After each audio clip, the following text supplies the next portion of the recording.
ಇವತ್ತಿನ ದಿನದಲ್ಲಿ ಕೆಲವು ಆಸ್ಪತ್ರೆಗಳಂತೂ ಅಕ್ಷರಶಃ ನರಕರೂಪಿ ಆಸ್ಪತ್ರೆಗಳಾಗ್ಬಿಟ್ಟಿದ್ದಾವೆ. ನರಕ ದರ್ಶನವನ್ನ ಮಾಡಿಸ್ತಾರೆ. ಇವರೇನು ವೈದ್ಯರೋ ರಾಕ್ಷಸರೋ ಮನುಷ್ಯರೋ?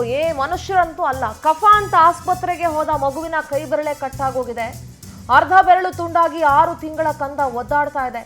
ಇಂದಿರಾನಗರದ ಚಿನ್ಮಯ್ ಮಿಷನ್ ಆಸ್ಪತ್ರೆಯಲ್ಲಿ ನಡೆದಿರೋ ಘಟನೆ. ನೀವೆಲ್ಲ ಅಂದ್ಕೊಳ್ಬಹುದು ಕಫಕ್ಕೂ ಕೈ ಬೆರಳು ಕಟ್ಟಾಗಕ್ಕೂ ಏನ್ ಸಂಬಂಧ ಅಂತ.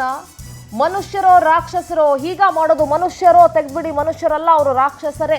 ನರ್ಸ್ ಅನಿತಾ, ವೈದ್ಯ ಮತ್ತು ಆಡಳಿತ ಮಂಡಳಿ ವಿರುದ್ಧ ಪ್ರಕರಣ ದಾಖಲಾಗಿದೆ ಇಂದಿರಾನಗರ ಪೊಲೀಸ್ ಸ್ಟೇಷನ್ ಅಲ್ಲಿ. ಖಾಸಗಿ ಆಸ್ಪತ್ರೆ ವಿರುದ್ಧ ಮಗುವಿನ ಪೋಷಕರು ಆಕ್ರೋಶ ವ್ಯಕ್ತಪಡಿಸ್ತಾ ಇದ್ದಾರೆ. ನೀವೆಲ್ಲ ಅಂದ್ಕೊಳ್ಬಹುದು ಕಫಾಗೂ ಮಗುವಿನ ಕೈ ಬೆರಳಿಗೂ ಏನ್ ಸಂಬಂಧ, ಯಾಕೆ ಕೈ ಬೆರಳು ಕಟ್ಟಾಯ್ತು ಅಂತ ಹೇಳಿ. ಯಪ್ಪ, ನೋಡಕ್ಕೂ ಆಗ್ತಾ ಇಲ್ಲ, ಅಷ್ಟು ಒಂಥರ ಭಯನೂ ಆಗ್ತಾ ಇದೆ. ಅಂದ್ರೆ ಅರ್ಧಂಬರ್ಧ ಓದ್ಕೊಂಬಂದು ಮೆಡಿಕಲ್ ಫೀಲ್ಡ್ಗೆ ಬಂದ್ರೆ ಹಿಂಗೆ ಆಗೋದು. ನರ್ಸ್ ಎಕ್ಸಾಮಿನೇಷನ್ಸ್ಗಳು ಬರೆಯುವಾಗ, ನರ್ಸಿಂಗ್ ಎಕ್ಸಾಮಿನೇಷನ್ ಬರೆಯುವಾಗ ಕದ್ದು ಕಾಪಿ ಮಾಡಿ ಮೋಸ ಮಾಡ್ಕೊಂಡು ಎಕ್ಸಾಮ್ ಬರ್ಕೊಂಡು ಬಂದ್ರೆ ಹಿಂಗೆ ಆಗೋದು. ನೀವೆಲ್ಲ ನರ್ಸಿಂಗ್ ಫೀಲ್ಡಲ್ಲಿರೋಕ್ಕೆ ನಾಲಾಯಕ್ಕು, ವೈದ್ಯರಾಗಕ್ಕೂ ನಾಲಾಯಕ್ಕು.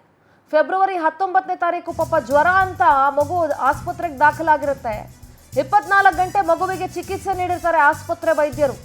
ನಿನ್ನೆ ಆಸ್ಪತ್ರೆ ಬಿಲ್ ಪಾವತಿ ಮಾಡಿದ್ರು ಮಗು ಪೋಷಕರು. ಡ್ರಿಪ್ಸ್ ತೆಗೆದು ಡ್ರೆಸ್ಸಿಂಗ್ ಮಾಡಬೇಕಾದ್ರೆ ಮಗು ಅರ್ಧ ಬೆರಳನ್ನೇ ಕಟ್ ಮಾಡಿಬಿಟ್ಟಿದ್ದಾರೆ. ಅಂದ್ರೆ ಆ ಡ್ರಿಪ್ಸ್ ತೆಗಿಬೇಕಾದ್ರೆ ಎಡಗೈನ ಕಿರುಬೆರಳನ್ನ ಅರ್ಧ ಭಾಗ ಕತ್ತರಿಸ್ಬಿಟ್ಟಿದ್ದಾರೆ ನರ್ಸ್ ಅನಿತಾ. ಬೆರಳು ಕಟ್ಟಾದ ಬಳಿಕ ತುರ್ತು ಚಿಕಿತ್ಸಾ ಘಟಕಕ್ಕೆ ಆ ಮಗುವನ್ನ ದಾಖಲಿಸಲಾಗಿದೆ. ಏನ್ರಿ ಇದು? ಒಂಥರ ಈ ನಾಯಿ ಕೊಡೆಗಳ ತರ ಆಸ್ಪತ್ರೆಗಳು ತಲೆ ಎತ್ಕೊಂಡ್ ಬಿಟ್ಟಿದ್ದಾವೆ. ಎಲ್ಲೆಲ್ಲಿ ನೋಡ್ತೀರಾ ಅಲ್ಲಲ್ಲಿ ಒಂದೊಂದು ಆಸ್ಪತ್ರೆ, ಅಲ್ಲಿ ಕರೆಕ್ಟಾಗಿ ಟ್ರೈನ್ಡ್ ನರ್ಸ್ ಇರ್ತಾರೋ, ಸರಿಯಾಗಿ ಓದಿರ್ತಾರೋ, ಏನೋ ಎತ್ತೋ ಏನೂ ಗೊತ್ತಿರಲ್ಲ. ನೋಡಿ, ಆ ಚಿಕ್ಕ ಮಗು 6 ತಿಂಗಳು ಮಗುವಿನ ಕಿರುಬೆರಳಿನ ಅರ್ಧ ಬೆರಳೆ ಕಟ್ಟಾಗೋಗಿದೆ. ಅಂದರೆ ಈ ಕ್ಯಾನುಲಾ ತೆಗಿಬೇಕಾದ್ರೆ ಎಳೆದು ಬಿಟ್ಟಿದ್ದಾರೆ, ಅದು ಬೆರಳು ಸಮೇತ ಕಟ್ ಮಾಡಿಬಿಟ್ಟಿದ್ದಾರೆ. ನೋಡ್ಲಿಕ್ಕೂ ಆಗ್ತಾ ಇಲ್ಲ, ಅಷ್ಟು ಎಳೆ ಬೆರಳು. ನೋಡಿ, ಎಳೆ ಬೆರಳು, ಅರ್ಧ ಬೆರಳು ಹಿಂಗೆ ಕಿರುಬೆರಳು ಕಟ್ಟಾಗೋಗಿದೆ. ಎಷ್ಟು ಒದ್ದಾಡ್ತಾ ಇರ್ಬೋದಲ್ವಾ ಮಗು. ಆ ಮಗುವಿನ ಪೋಷಕರಿಗೆ ಹೆಂಗಾಗಿರ್ಬೋದು. ಮತ್ತು ಏನ್ರಿ ಚೈಲ್ಡ್ ಕೇರ್ ಅಂದರೆ ಎಷ್ಟು ಹೆಂಗಿರಬೇಕು, ಎಷ್ಟು ಸೂಕ್ಷ್ಮವಾಗಿರ್ಬೇಕಲ್ವಾ. ಆ ಮಗುವಿನ ತಾಯಿ ಮಾತಾಡಿದ್ದಾರೆ, ಏನು ಹೇಳಿದ್ದಾರೆ ಕೇಳಿಸ್ಕೊಂಡು. 6 days ಆಯಿತು ಬಂದು ಡಿಸ್ಚಾರ್ಜ್ ಮಾಡಿದ್ದಾರೆ. ಡಿಸ್ಚಾರ್ಜ್ ಮಾಡಿ ಆಮೇಲೆ ವೆಯ್ಟ್ ಮಾಡಿಕೊಂಡು ಎಲ್ಲ ಬಿಲ್ಸ್ ಎಲ್ಲ ಸೆಟಿಲ್ ಮಾಡಿದ್ದಾನೆ. ಸೆಟಿಲ್ ಮಾಡಿ ಆಮೇಲೆ ಇಂಜೆಕ್ಷನ್ ಹಾಕಿದ್ದಾರೆ. ಲಾಸ್ಟಾಗ ಇಂಜೆಕ್ಷನ್ ಹಾಕಿಬಿಟ್ಟು ಅವರು 1/2 hour ಆದಮೇಲೆ ಇಂಜೆಕ್ಷನ್ ತೆಗಿಯಕ್ಕೆ ಬಂದಿದ್ದಾರೆ. ಆಮೇಲೆ ಕಟ್ ಮಾಡೋ ಟೈಮಲ್ಲಿ ಸಿಸರಲ್ಲಿ ಕಟ್ ಮಾಡಿ ಫಿಂಗರ್ ತೆಗೆದಿದೆ. ಯಾರಮ್ಮ ನರ್ಸ್ ಮಾಡಿದ್ದು? ಡಾಕ್ಟರ್ ಮಾಡಿದ್ದು? ನರ್ಸು. ಓಕೆ. ಮಗುಗೆ ಎಷ್ಟು ವರ್ಷ ಅಮ್ಮ? 6 ಮಂತ್ಸ್ ಬೇಬಿಗೆ. ಆ ಬೇಬಿಗೆ ಸಿಸರ್ ಕಟ್ ಮಾಡಿ.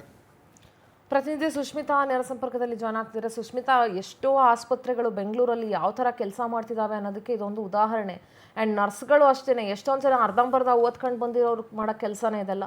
ಪಾಪ ಆ ಮಗುವಿನ ಪರಿಸ್ಥಿತಿ ಹೇಗಿದೆ ಸುಷ್ಮಿತಾ? ಆಸ್ಪತ್ರೆ ಸಿಬ್ಬಂದಿ ಏನು ಹೇಳ್ತಾರೆ ಇವಾಗ? ಎಷ್ಟಿಂದೂರ ಖಾಸಗಿ ಆಸ್ಪತ್ರೆಯ ವೈದ್ಯರ ನಿರ್ಲಕ್ಷ್ಯ ಪದೇ ಪದೇ ಸಾಬೀತಾಗ್ತಾ ಇರುವಂತದ್ದು. ಏನು ಜ್ವರಕ್ಕೆ ಅಂತ ಹೇಳಿ ಒಂದು ಮಗು 6 ತಿಂಗಳ ಮಗುವನ್ನ ಪೋಷಕರು ಚಿನ್ಮಯ ಆಸ್ಪತ್ರೆಗೆ ದಾಖಲು ಮಾಡಿರ್ತಾರೆ. ಇಂದಿರಾನಗರದಲ್ಲಿ ಈ ಒಂದು ಆಸ್ಪತ್ರೆ ಇದೆ. ಫೆಬ್ರವರಿ 19ನೇ ತಾರೀಕು ಮಗುವನ್ನ ದಾಖಲು ಮಾಡಲಾಗುತ್ತೆ. ಸತತವಾಗಿ ಫೆಬ್ರವರಿ 24ರವರೆಗೂ ಕೂಡ, ಅಂದ್ರೆ 6 ದಿನಗಳ ಕಾಲ ನಿನ್ನೆವರೆಗೂ ಕೂಡ ಮಗುಗೆ ಚಿಕಿತ್ಸೆಯನ್ನ ನೀಡಲಾಗುತ್ತೆ. ಚಿಕಿತ್ಸೆಯನ್ನ ನೀಡಿ ಇನ್ನೇನು ಬಿಲ್ ಕೌಂಟರ್ ಅಲ್ಲಿ ಅಮೌಂಟ್ ಅನ್ನ ಕಟ್ಟುವಂತಹ ಸಂದರ್ಭದಲ್ಲಿ ಮಗುವಿಗೆ ಕೈಯಲ್ಲಿ ಹಾಕಿದಂತಹ ಡ್ರಿಪ್ಸ್ ಅನ್ನ ತೆಗೆಯುವಂತಹ ಸಂದರ್ಭದಲ್ಲಿ ನರ್ಸ್ ಅಜಾಗರೂಕತೆ ಕಾರಣದಿಂದಾಗಿ ಮಗುವಿನ ಅರ್ಧ ಕೈ ಬೆರಳು ಕಟ್ಟಾಗಿರುವಂತಹದ್ದು. ಏನು ಎಡಗೈನ ಕಿರುಬೆರಳೇನಿದೆ ಅದರಲ್ಲಿ ಅರ್ಧ ಭಾಗ ಕಟ್ಟಾಗಿದೆ. ಮತ್ತೊಂದು ಕಡೆಯಲ್ಲಿ ಇದರಲ್ಲಿ ನರ್ಸ್ ಅನಿತಾ ಅವರು ಕೂಡ ಒಂದ್ ರೀತಿಯಲ್ಲಿ ಬೇಜವಾಬ್ದಾರಿ ಉತ್ತರವನ್ನ ಪೋಷಕರಿಗೆ ಕೊಟ್ಟಿದ್ದಾರೆ ಅನ್ನೋದು ಕೂಡ ತಿಳಿದು ಬಂದಿದೆ. ಏನೂ ಆಗಲ್ಲ, ಒಂದು ಡ್ರೆಸ್ಸಿಂಗ್ ಮಾಡ್ತೀವಿ ಸರಿ ಹೋಗುತ್ತೆ ಅನ್ನುವಂತಹ ಒಂದು ಬೇಜವಾಬ್ದಾರಿ ಉತ್ತರವನ್ನು ಕೂಡ ನರ್ಸ್ ಅನಿತಾ ಅವರು ಕೊಟ್ಟಿದ್ದಾರಂತೆ. ಸೊ ಹೀಗಾಗಿ ನರ್ಸ್ ಅನಿತಾ ಹಾಗೆ ಆಸ್ಪತ್ರೆ ಆಡಳಿತ ಮಂಡಳಿಯ ವಿರುದ್ಧ ಇವಾಗ ಪೋಷಕರು ದೂರನ್ನು ಕೂಡ ದಾಖಲಿಸಿರುವಂತದ್ದು. ಇಂದಿರಾನಗರ ಪೊಲೀಸ್ ಠಾಣೆಯಲ್ಲಿ ಈ ಒಂದು ದೂರನ್ನ ದಾಖಲಿಸಿದ್ದಾರೆ. ಜೊತೆಗೆ ಇಲ್ಲಿ ಪೋಷಕರು ಕೂಡ ಹೇಳ್ತಾ ಇರುವಂತದ್ದು, ನಾವು ಮಕ್ಕಳು ಅಂದ್ರೆ ಅದರಲ್ಲೂ ಕೂಡ 6 ತಿಂಗಳ ಮಗು ಅಂತ ಹೇಳಿದ್ರೆ ಬಹಳ ಸೆನ್ಸಿಟಿವ್ ಆಗಿರುತ್ತೆ. ಆ ಒಂದು ಮಗುವನ್ನ ಕಣ್ಣಲ್ಲಿ ಕಣ್ಣಿಟ್ಟು ವೈದ್ಯರು ಕೂಡ ನೋಡ್ಕೊಳ್ಬೇಕಾಗುತ್ತೆ. ಆದ್ರೆ ಇಲ್ಲಿ ವೈದ್ಯರ ನಿರ್ಲಕ್ಷ್ಯ ಎಷ್ಟು ಮಟ್ಟಿಗೆ ಇದೆ ಅನ್ನೋದು ಇಲ್ಲಿ ಸಾಬೀತಾಗಿರುವಂತದ್ದು. ಸಿಂಧೂರ, ಸದ್ಯ ಇವರ ವಿರುದ್ಧ ಇವಾಗ FIR ಕೂಡ ದಾಖಲಾಗಿದೆ. ಪೊಲೀಸರು ತನಿಖೆ ನಡೆಸಿದ ನಂತರ ಯಾವ ರೀತಿಯಲ್ಲಿ ಕ್ರಮವನ್ನ ಕೈಗೊಳ್ತಾರೆ ಅನ್ನೋದನ್ನು ಕೂಡ ಕಾದ್ ನೋಡ್ಬೇಕಾಗಿದೆ. ಸಿಂಧೂರ. ಸುಷ್ಮಿತಾ, ಥ್ಯಾಂಕ್ ಯು ನಿಮ್ಮೆಲ್ಲ ಡೀಟೇಲ್ಸ್ಗಾಗಿ.